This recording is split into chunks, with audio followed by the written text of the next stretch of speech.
Alrighty folks, welcome back. We finally got the juice. As you guys know, I've had nothing but bad luck with trail cams this year. Me and my buddy have probably, I think this is the third one we bought for this year. And out of the three, is this the third one or the fourth one? We've had a lot. Finally, we spent a decent amount of money on one. Hopefully this gets it done for us today. If you guys watched my last video, a really big new target buck came in on my main property, which at this point has been the biggest deer I've ever seen at this property. So now I'm over here trying to get dialed in and really trying to make something happen. So we're gonna try and get this deer patterned out. I'm not gonna hunt tonight because I seen the deer yesterday. He busted me. I don't want to put too much pressure on this property. I want to let this deer do his thing. We got a big snowstorm coming. I'm gonna try and get out pre and post storm, hoping that it'll push that deer out, because to be realistic, I think that big of a deer is just nocturnal.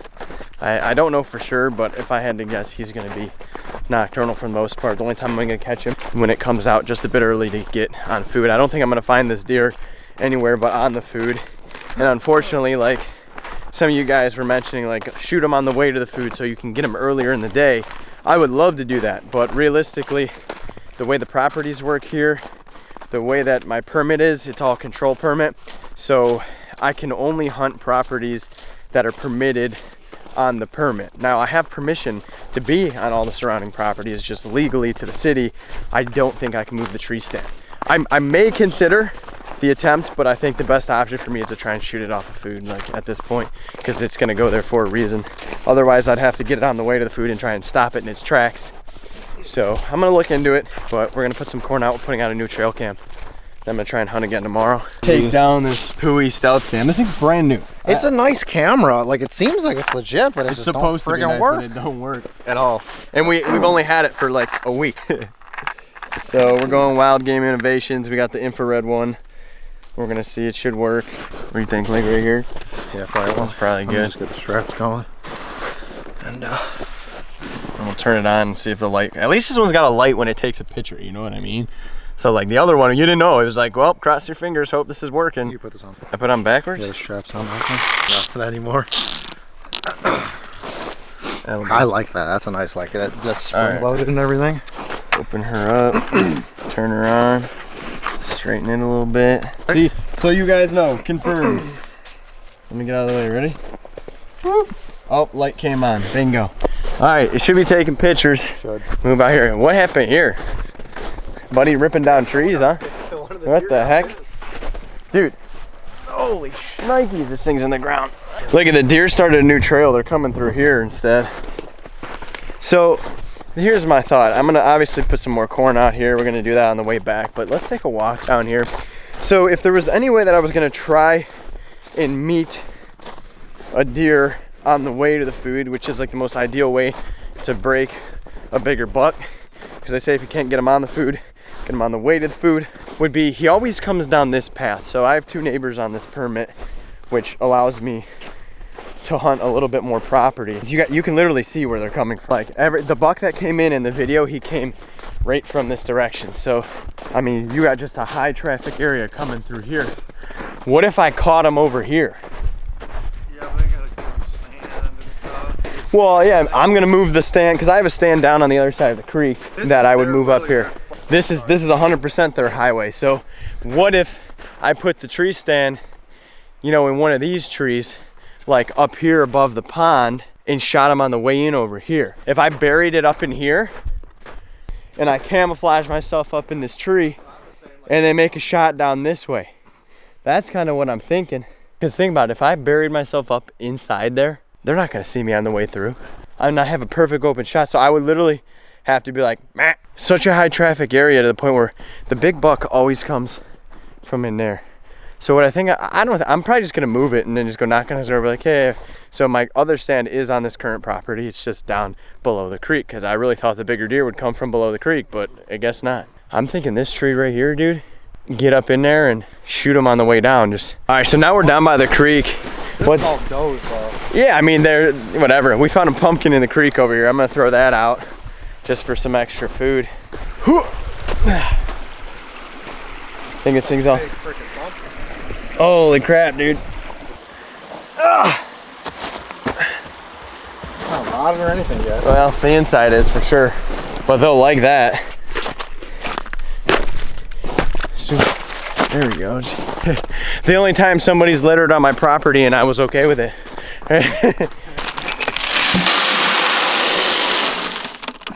They got a full course meal right here. All right, folks, we are back at the house.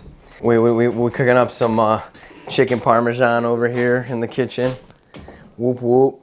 Yeah, that's just what's going on with the hunting property. I took you guys over there for a little bit. After thinking about it for a long time, I think I actually might relocate one of my tree stands to a different spot to try and shoot that buck on its way into the food. I really don't think it's gonna be very logical for me to try and shoot it off of the food. The more and more I think about it, I just think he's gonna be too smart. I don't think I have enough cover in the current tree stands. So I'm gonna make a couple phone calls, try and get permission to move that tree stand, and I might go that route with that big buck. I don't really know. Alrighty, so I figured we'd do a little Q&A here. I get a lot of DMs and things like that, and this is a great way for me to just kind of build a relationship with my followers. I thought it would just be cool to get out here and answer some questions for you. I'm gonna read some from Instagram first, and then we're gonna go over to YouTube, and then I have some big news for you guys, and it's news that you're only gonna be exposed to if you actually watch this specific video right here. So going on Instagram, I just asked you guys to ask me some questions. So I'm gonna go over there and look at it. All right, so the first one I got asked, like the very first one was, do you know how to process your own deer? Yes, I know how to process my own deer, but I just don't ever do it because I don't have a space to go do it in. I like just dropping it off. I pay like 70 bucks to a local butcher and they do everything really great. They do everything nice. I get it in a vacuum sealed package with my label on it and I'm good to go. I'm happy. This little Johnny Martin says, have you fished much of Central Ohio? Babe, what would Central Ohio be? Like Columbus? Yeah. I was gonna say, would it be like Columbus area? If you're talking about like Columbus and things like that, I'm actually quite a ways from there. So, you know, I've gone down there a couple times. I fished Alum Creek before. That's a pretty known spot out there. That's really, I did that just because I was in the area, but for the most part, no, I don't really fish out there. So for the next question, Matt goes, what's your go-to lure for bass at a new pond? It really depends on the time of the year it is, I guess. But if I narrowed it into like top 3, typically, honestly, I'll go with a spinnerbait. Spinnerbait allows you to cover a lot of water and fish love spinnerbaits. If I'm not using spinnerbait, you can usually get away with throwing a Cinco just because anything will eat a Cinco. So I'll go ahead and just say between the spinnerbait and a Cinco, even though I haven't fished them that much this year. Yeah, there's actually a lot of questions of people asking when I'm gonna go fishing with them. I didn't even realize that. In the future, if you know, I get to do this full time, I would love to get out and fish with some of you guys. But you know, right now everything's so random. This guy wants to know what my wildest hunting / fishing story is. I haven't been hunting that long. I don't have too many crazy stories when it comes to hunting. But for fishing, probably catching a muskie and a pool stick. Honestly, that video got no hype. I spent so much time and effort trying to catch a muskie and a pool stick for like a viral video, and it got like no feedback. It got like 800 views. It's pretty bad. I'm hoping in the future maybe it blows up, but for now, it is what it is. So now I'm gonna go over to YouTube, and I put a post on YouTube over here, so I'm gonna go, I'll read a couple from there. And shout out to everybody who gave me feedback. Like, it means so much to me that you guys are willing to partake in something like this because this stuff is important to me. So I actually got quite a few questions here on YouTube. The first question is, what is my day job? This is actually a really good question because if you guys are new here or you don't follow my channel, honestly, no one might know this. My day job is actually social media. So although I don't do YouTube full time, I actually work with a food distributing company and I help do their social media. So I actually like essentially film and edit for a food blog. I like go to restaurants and I film chefs and things like that. So I do film full time. I do edit full time. That is my full-time job and the majority of my income. It is kind of cool. It's an amazing job. I work for a great company. I gotta have a job, otherwise I wouldn't be able to do this stuff. So the next question is, what is my personal best muskie? My personal best muskie is a 49-incher out of Lake St. Clair. I caught that during the muskie battle back in 2019 and it was pretty gnarly. I'll pop up a picture for you. Someone asked, what is my favorite search bait? Is it a crankbait or a spinnerbait? This guy asked me, what was my favorite day fishing in 2020 and why? I think my favorite day out of the whole season, I think, was when I went to Lake St. Clair and fished with my boy Zach B. Hall. We went out to St. Clair, me and my cousin, and Zach. Zach is a guy that I met completely on Instagram. I never met him a day in my life. We just spoke on DMs on Instagram, became kind of friends there. And from that, like, we decided to do a random trip out to St. Clair, and we went smallmouth fishing, and we caught like 30 pounds of smallmouth. It was insane. My cousin caught a 7.5 pounder. It was ridiculous. And that just being my first time ever smallmouth fishing St. Clair, my first time ever fishing with Zach, it's something that I'm never gonna forget. That video, I think I'm gonna watch for years and years. And I don't know if I'll ever have a day that good again. It was one of the craziest days I've ever had.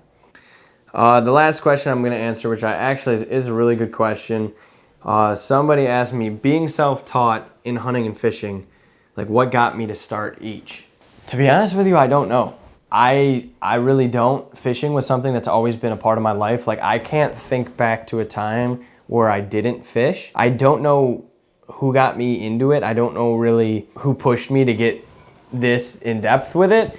I just remember, you know, my neighbor had a pond in the backyard when I was really, really young at the house that I grew up at. So I would go back there and I'd fish all the time because I grew up on like 7 acres and it was surrounded by probably 25 more acres. And the only thing to do in my backyard was play in the creek and go to the pond. So I was just constantly catching crayfish in the creek, catching minnows, going and fishing in the pond. Then my best friend Mike, that you guys see in all my videos, he had a pond in his backyard, and I would get off the school bus with him, and there was nothing else to do at his house other than fish. And as soon as we kind of figured out how to catch bass in that pond, I mean, we were just hooked. And then later in life, my uncle used to take me fishing a lot. My uncle does do bass fishing tournaments.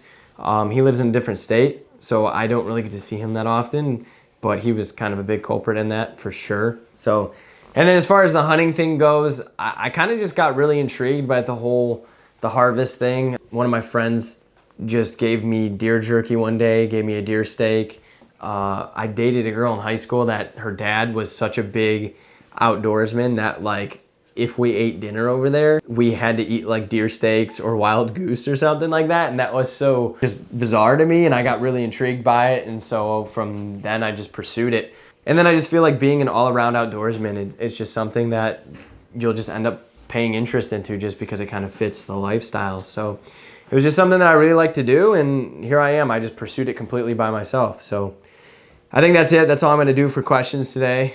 This week, I am going to be releasing a limited edition merch line. I spent a ton of time creating merch like this, what I'm wearing right here. It's going to be available on a website very, very soon this week. I'm gonna be doing a giveaway with the merch. So if you guys do purchase something, when it does come out, if you wanna know where you can get this information at, yes, you'll see it here on YouTube. If you go over on my Instagram, give me a follow, stay on there, pay attention on there to my stories and things like that. I'm gonna be giving, one of the orders is just gonna get a Shimano Curado in it. I'm just gonna say that. One of the boxes from somebody who buys one of the merch items is just gonna get a mystery Shimano Curado. So if you guys want a chance at getting a nice new bait caster fishing reel this year, follow me on Instagram, stay in tune with the merch drop. It's a limited edition thing. Like, I'm gonna release it for maybe 2 to 3 weeks, and then once it's gone, it is gone. So if you guys are interested in that, please just go over to Instagram, shoot me a follow. Other than that, I'll be seeing you guys tomorrow. I think we're gonna try and hunt. We're gonna try and do something to try and target this bigger deer.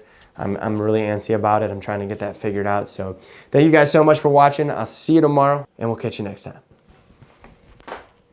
Completely missed.